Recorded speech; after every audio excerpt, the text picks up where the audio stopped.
And here we go. Is it working? Are you working? And here we go. Yep. 5, 4, 3, 2, 1. I'm John Miglosh for the WDMA, scoping the world for direct mail and direct marketing every day. Okay, so let's get off with a bang. This is a recent commercial by White Claw, which I'm going to use as an introduction. And here we go.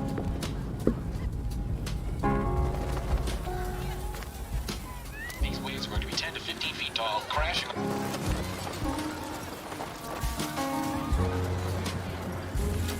Got a counter up there that says I've been live for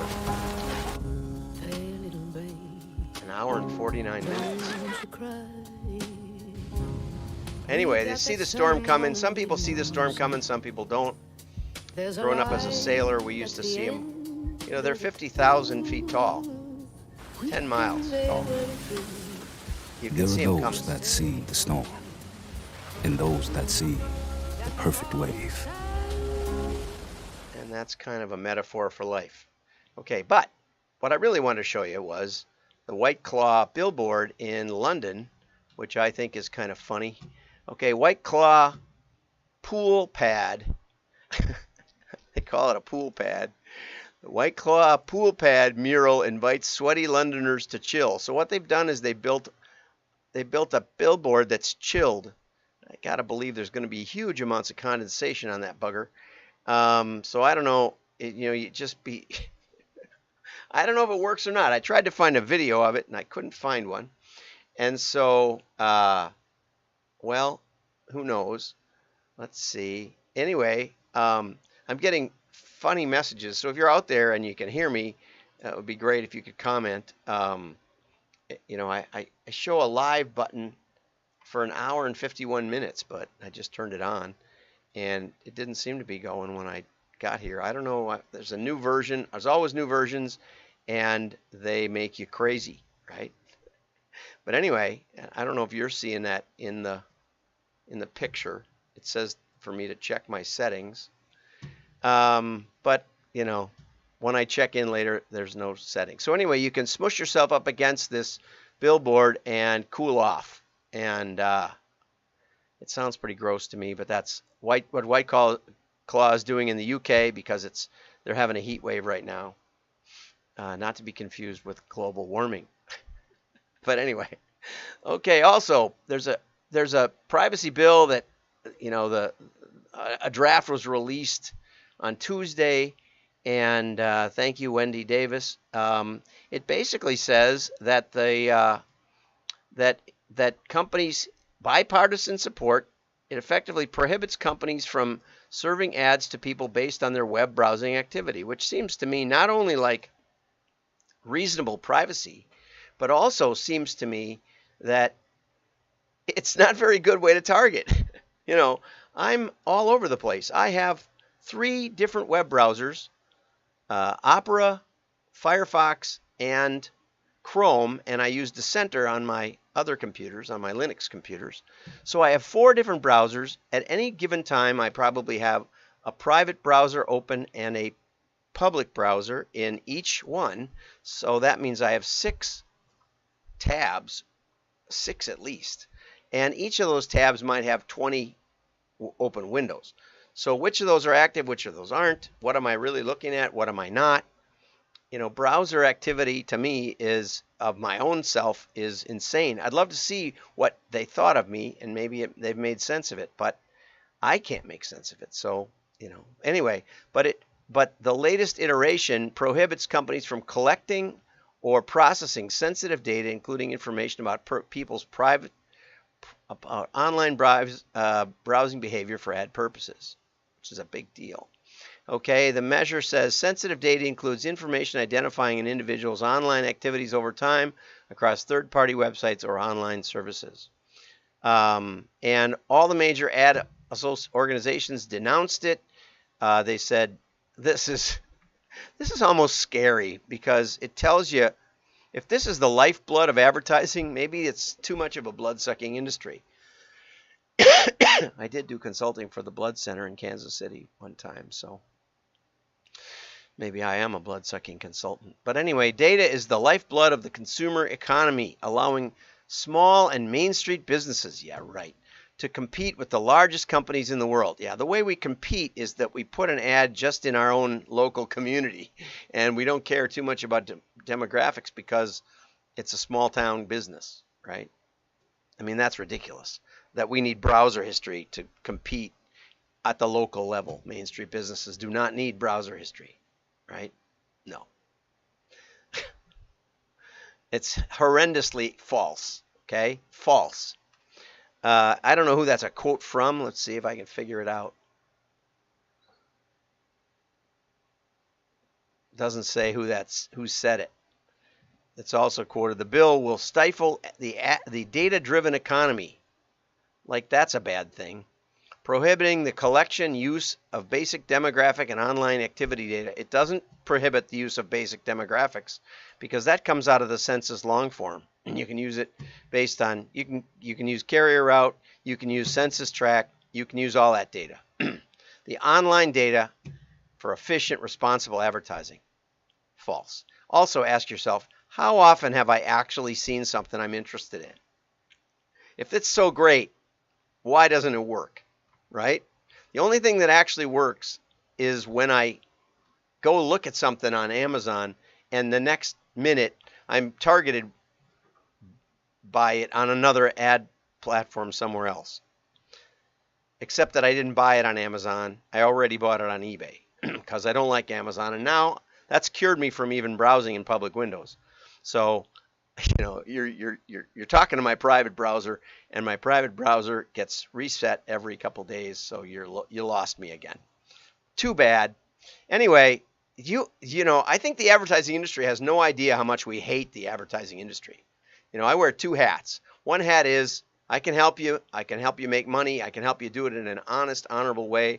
The truth well told, as Leo Burnett used to have as their slogan, the truth well told is, you know, marketing can do a great service when you've got a new product and you want to bring it to market. But this endless spying is hated. It's hated more than junk mail ever was. And maybe that's David Leduc. We'll tag him, David Leduc, Vice President of the Industry Self-Regulated Privacy. No, this is a privacy guy. No, he's not the guy we're quoting. Okay, I don't know who got quoted. Wendy, I will reach out to you and see if you can tell me. Wendy does a great job there over at Digital News Daily. Anyway, let's go on. Okay, so I've been wanting to get to this scratch and sniff article. If you see the titles of my talks, you'll see that I've had it in the queue since Friday of last week. So this is from Ashley Roberts. I've never actually produced a scratch and sniff, I have to say. I have produced some things that I think have what would I call it? I think the smell contributed to the effect. You know, we did a 600,000 piece catalog paper test long ago, and we were running on standard offset. But we switched to rotogravure because it was a long run, 6 million print run. And so we did the interior signatures with roto. If you're a printer, you'll get all this. If you're not a printer, you'll understand why. If you want help with your mailing, you might want to get somebody who knows something about something. But anyway, we were switching to roto, which actually throws a lot more ink onto the paper. And that's why your flyers in your Sunday circulars, you know, those, it's called freestanding inserts, FSIs, that are inserted into the Sunday paper, mostly Sunday paper, or the sale pieces that come in your mailbox. Those are printed in long, long runs and they have a slickness, but it's from the ink, not from the paper. It's not coated paper. It's the ink coating the paper. And so their ink coverage is actually more than 100%. So we thought, well, let's test some groundwood. Let's test more like newsprint. And I think that there's a subliminal cue in your head that says that this is a sale piece. You know, the Sunday before Father's Day always has lots and lots of stuff that's fun to look at. And so I will, you know, that's when I really look at the flyers that come. But I think that it has a message that says this is a deal. This is a low price. And there's a smell to it also. The groundwood has a more pungent smell than regular offset coated stock, especially. So that would be that's all my conjecture. Whatever the answer, the test came in that the groundwood did 20% better. We were hoping to just save some money, do cheaper paper and save some money. That's something to keep in mind. I'm not saying go to cheaper paper, but if you're trying to save money with the new postage increase, etc., and the paper shortage, you might want to be more flexible in paper. And if you can only get a little bit of what you're used to, test with some other stuff. Excellent idea right now. Anyway, so December of 2021, a friend of mine messaged and said, "Did you see the latest National Geographic?"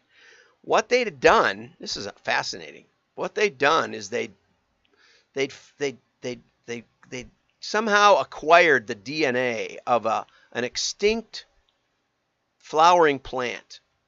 And this is a plant that grew on the sides of lava flows in Hawaii, only place on earth it grew. And the cattle industry came out to Hawaii, and the cattle grazed it out of existence. And but they found the DNA somehow. They couldn't recreate the plant, but they could recreate the scent of the flower, sort of an orchid-looking flower. I mean, they said they did. How could we know? Not only did they recreate the scent, but they manufactured the scent, which is probably like at least 2 steps away from the actual flower itself. If you've ever smelled, scratch and sniff roses or something, they don't necessarily smell like, the rose that you just plucked from your rose garden.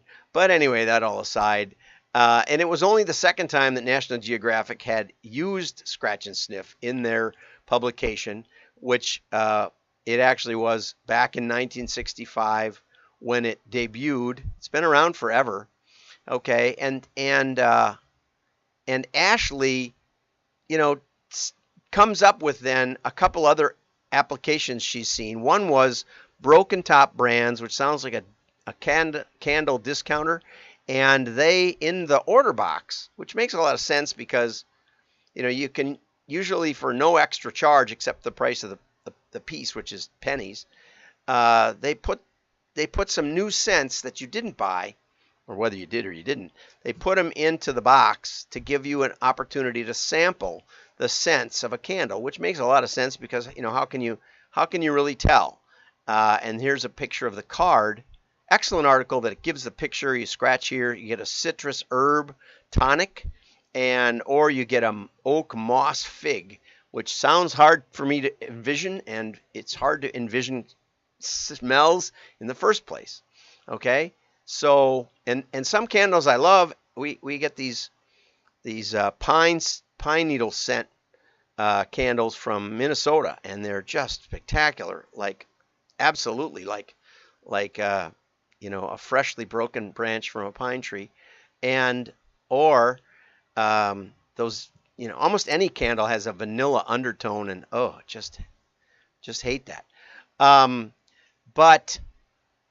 then it turns out that Yankee Candle has in the past distributed scratch and sniff catalogs. So then Ashley says, well, why doesn't a local pizza shop send out direct mail with scratch and sniff, and that you should reach out to your local print service provider. So I reached out to one of my WDMA members, Mary England at Amadon Graphics in St. Paul, and they do a lot of scratch and sniff, but she said they've had real problem. They've done a lot of scents. They've worked with perfume companies and done mailers that were scented. There are some technical challenges with it, Mary said, that you need certain papers, you need certain coatings. They are still capable, I believe, of doing scratch and sniff, but that's like the only version. She said there's 4 or 5 different ways to do it. And there's one main supplier in the nation of the variety of scratch and sniff. And because they're the biggest, they basically have gotten all of the short supply requirements. So you can be happy to call your print service provider, but I have to say it's it's probably more complicated than than Ashley realizes. So I would say call Mary England at Ammonon Graphics if you want to talk scratch and sniff. I don't remember the other name of the company, but I'm sure she'll happily give it to you if she can't do it, because that's the way Ammonon Graphics is in the nice people city of St. Paul, Minnesota. Have a great day. Like and share. Your friends will know you're